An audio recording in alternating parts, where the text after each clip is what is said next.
Hi everyone! Welcome to the Empath Tarot Case, another love reading, timeless and general. Take what resonates lang po, maybe some part of the reading makaresonate kayo, some part of it hindi. Totally makaresonate na parang kwento ninyo ito, or hindi naman.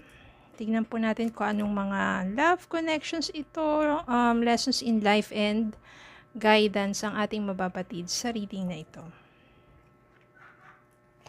Spirit, kayo send me messages. Anong love connections ito? Lessons in life and guidance ang na inyong ipabatid sa amin. Ayan. More messages sa Spirit Guide. Okay. Siguro ito muna.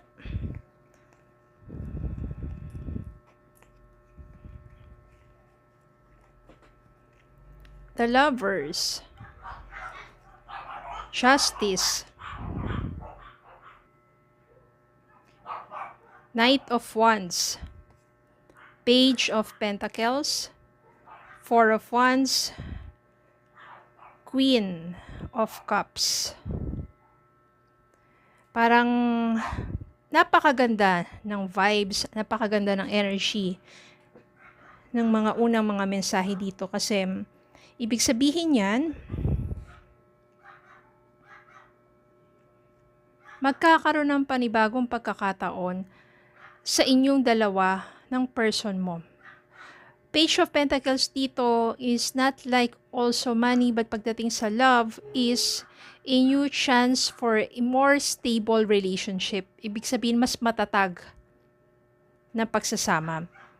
Maaring nagkahiwalay kayo ng person mo, but since nandito si Four of Wands, this is an angel card, 11-11 card yan, Four of Wands. Ibig sabihin, merong reconnection, merong reunion, merong reconciliation dito.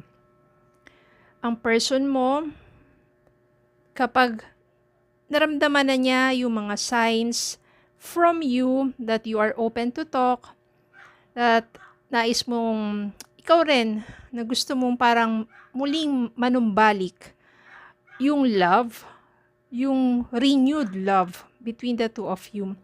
Kakaripas ng takbo yan papunta sa'yo. Ganon ka-miss ng person mo. Yan o, diba? Yung parang meron siyang hawak na wand na naglalagablab. Ibig sabihin yung desire niya to be with you. Sobra kasing miss ka niya. But this time, magkakaroon na ng sabihin nating justice, fair treatment. Maari kasi before, kaya possible na nagkahiwalay kayo kasi hindi, feeling mo hindi ka natatrato ng tama ng person mo. In a way na wala naman third party. It's just that you are taken for granted. No, parang siguro palaging busy yung person mo. Siguro yung person mo, mas iba yung priority niya. Kaya yung sapat na panahon for you to spend time together nawawala. But this time, etong panibagong chance sa inyo ng person mo, there will be balance. No, balance do sa ibang priority niya sa buhay at balance sa pagmamahal niya sa iyo. In a way na hindi mo na mafe-feel that you are taken for granted. You will be treated just and right. And because mahal mo pa rin ang taong to, Queen of Cups, there's so much love para sa person na to, malaki talaga yung possibility for a reconnection, renewed love. The Lovers. The Lovers dito, ibig sabihin, nandiyan yung sabihin mo, pagmamahal talaga. Yung love na willing to forgive, yung love na willing to accept, yung love na willing to start over again, yung love na no regrets, yung love with patience, with understanding and support to each other. Maaring yung nangyari sa inyong paghihiwalay ay nakatulong in order for your person to think well, at dahil sobrang na-miss ka niya, at gusto niya talagang ayusin ang lahat, gagawa yan ng paraan to talk to you and to be with you. So you will be together again. Bottom of the deck, Ten of Pentacles. Ibig sabihin dito, magkakaroon kayo ng masaya at maunlad na pagsasama. You will grow together. Yung relationship ninyo mag-grow together. Yung Ten of Pentacles dito, maunlad. Because you will support each other, magtutulungan kayo kaya mapapaunlad ninyo ang buhay ninyo together and you will build a family together. Full of love, full of wealth. Yan, abundance of love, abundance of wealth. The Emperor. The Emperor dito means that your person will take charge of your relationship and will make sure that you will be protected. Ibig sabihin yan, mas nag-mature yung person mo. Siya na yung mas, sabihin natin, mas magiging matatag pagdating sa samahan ninyo na hindi na siya magiging yung immature or yung irresponsible. But your person will be the one to take charge to protect your relationship so that it will not be ruined again. Tignan pa natin ang iba pang mga mensahe para sa inyo. Sobrang miss ka ng person mo. Flower power.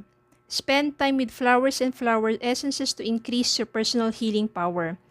You know, kapag minsan you feel like you are stressed, you are heartbroken, go on, walk sa nature, di ba? Yung iba siya mountain hike, or iba naman, basta nagpupunta lang sa kung saan merong nature, di ba? Kasi it helps us, yung energy natin for healing. One more. Love life. The basis of your question involves your romantic life, which is now changing for the better. So, may malaking pagbabago at magandang pagbabago ang mangyayari sa inyo ng person ninyo because this time, it will change for the better. Yung space and time ninyong dalawa, nakatulong yon for both of you to think, to realize kung ano ba yung something goes wrong. At saka mafe-feel nyo yan na gusto nyo pa rin yung isa't isa at magkakaroon din talaga ng pagkakataon to have a heart-to-heart talk, to reunite, to reconnect, and to be together. Okay, so nothing is impossible, especially unang-una kung wala naman third party and you can work out with yourself, yung person mo rin, something to do with himself, na alam naman niya, aware naman siya sa sarili niya at kaya niyang ayusin yon upang muling maibalik yung togetherness ninyong dalawa. And you will build a family together, abundance of love and wealth, uunlad kayong pareho. You will feel secured and safe sa relasyon ninyo because your person will protect your relationship. Na hindi na muli kayo magkahiwalay pa. Gusto nyo pa rin ng isa't isa, mahal nyo pa rin ng isa't isa. And your love life will change for the better. Okay, so napakaganda, napaka-good vibes lang ng reading na to. Okay, always pray, especially kung nandiyan kayo sa mga panahon that your hearts are troubled. Always seek guidance from God. And stay positive. Okay, so yun lang po. Maraming salamat po for watching. Please don't forget to like, share, comment, subscribe, follow me on Facebook and TikTok. Have a good day po and God bless.